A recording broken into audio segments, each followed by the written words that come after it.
اگر شہباز شریف صاحب بن جاتے ہیں، ہم الیکشن سے پہلے بھی یہ اسپیکولیشن کر رہے تھے کہ کیا ڈار صاحب واپس آئیں گے یا نہیں، تو آئی ایم ایف میں واپس جانا ہے، وہ مجبوری ہے، وہ طے ہے۔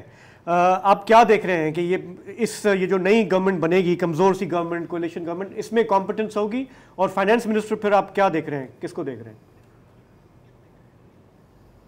دیکھیے، ابھی تک کوئی ایسا نام نہیں آیا۔ ڈیفالٹ میں تو آپ یہی سمجھیں کہ ڈار صاحب ہی ہوں گے، لیکن ابھی تک کوئی اور نام نہیں آیا۔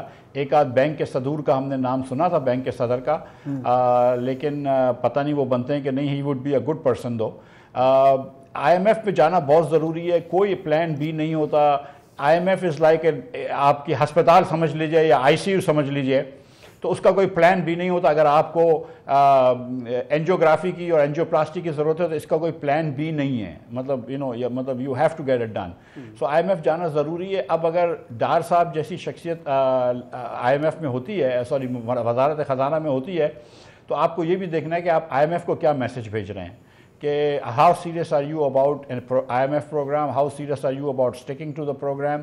تو یہ ساری چیزیں سوچنی ہیں۔ لیکن ظاہر ہے کہ مسلم لیگ کے کچھ ٹیم کے جو سینئر اراکین تھے، خواجہ سعد رفیق مثال کے طور پر، خرم دستگیر، وہ الیکشن میں پیچھے رہ گئے، تو یہ مسلم لیگ کو ایک یہ بھی دھچکا لگا ہے